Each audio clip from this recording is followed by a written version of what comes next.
Venustiano Carranza nació el 29 de diciembre de 1859 en Cuatro Ciénegas, Coahuila.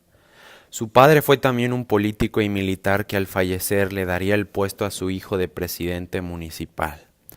Cuando en 1910 estalló la Revolución Mexicana, Venustiano Carranza se adhirió al maderismo para derrocar a Porfirio Díaz. Un año después, la revolución y las elecciones habían decretado a Francisco I. Madero a la presidencia de la República. Durante el mandato de Madero, Carranza fue designado gobernador provisional de Coahuila. En 1913, el presidente Madero fue asesinado en la Decena Trágica, de quien sería su sucesor en la presidencia, Victoriano Huerta, el cual instauró una férrea dictadura militarista.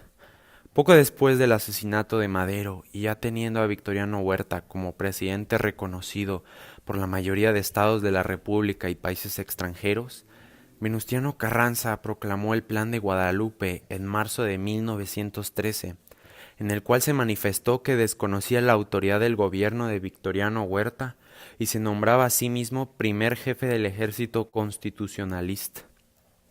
Sus ideales políticos eran la obediencia a la Constitución y la restauración del orden alterado causado por el asesinato de Madero. Cuando Huerta dejó el poder en 1914, Carranza fue designado para conciliar a los diversos grupos que se encontraban en guerra.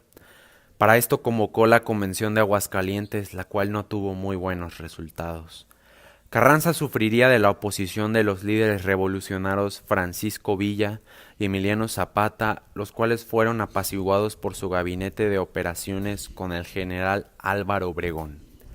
En octubre de 1916, Carranza convocó a un congreso constituyente en la ciudad de Querétaro, en el que se proclamó la Constitución Política de los Estados Unidos Mexicanos, que reforma la de 1857. Como resultado, Carranza sería electo presidente en 1917, puesto en el cual buscaría reactivar la economía y mejorar el sistema agrario. Llegando a su etapa final de la presidencia, se esperaba que Carranza apoyaría a Álvaro Obregón. Sin embargo, Carranza apoyó al candidato Ignacio Bonillas, lo cual generó un descontento grande, el cual motivó a mover su gobierno a Veracruz, en el cual en el camino sería emboscado por las fuerzas del general Rodolfo Herrero Hernández y asesinado el 21 de mayo de 1920.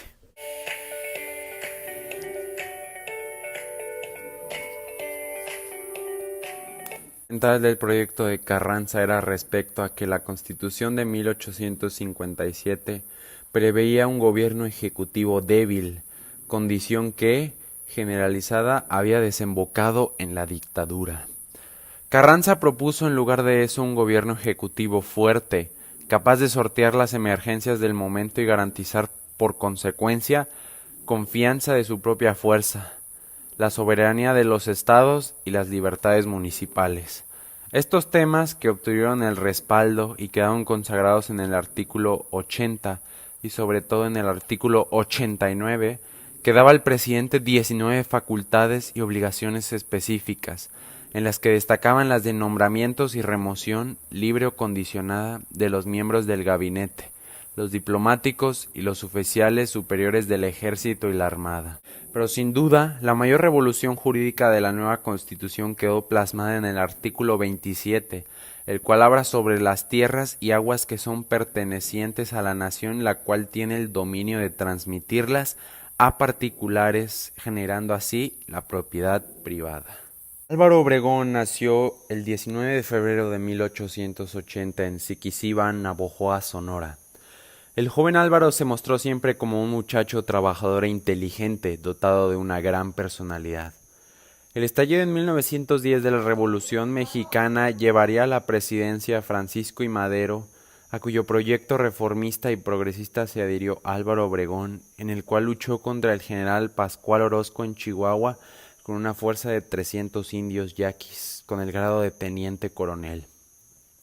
Álvaro Obregón demostró gran talento como estratega, lo que le dio considerable prestigio dentro del ejército. Una vez concluida la Convención de Aguascalientes en octubre de 1914, Carranza se retiró a Veracruz, donde instaló su gobierno, y Álvaro Obregón le siguió en calidad de jefe del ejército de operaciones, permitiendo la entrada de Pancho Villa y Emiliano Zapata en la capital.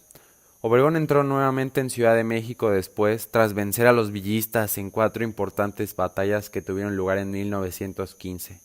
Serían los 2 enfrentamientos de Celaya donde perdería su brazo derecho. Al ser elegido Carranza como presidente, Obregón fue designado secretario de guerra, cargo en el que se mantuvo hasta el año de 1917. En 1920 Álvaro Obregón proclamó el Plan de Agua Prieta, el cual se oponía y desconocía el gobierno de Venustiano Carranza, el cual tendría como consecuencia su asesinato.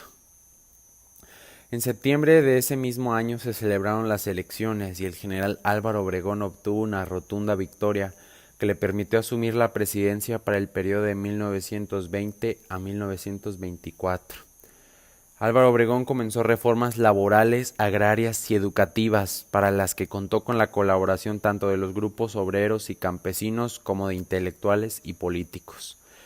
Disminuyó el ejército a no más de 60,000 efectivos. Reanudó las relaciones diplomáticas con Estados Unidos. Celebró el centenario de la consumación de la independencia y con ese motivo mandó acuñar monedas para sustituir los billetes de Carranza. Mandó reparar el cableado telegráfico y las vías del ferrocarril. Se establecieron normas para la elección y el funcionamiento de los cuerpos diplomáticos y consulares. Se proclama su reelección en julio de 1928. Para celebrar el triunfo, el 17 de julio se le ofrece un banquete a Obregón en el restaurante La Bombilla en Villa de San Ángel, en el cual recibiría en pleno rostro 3 balazos.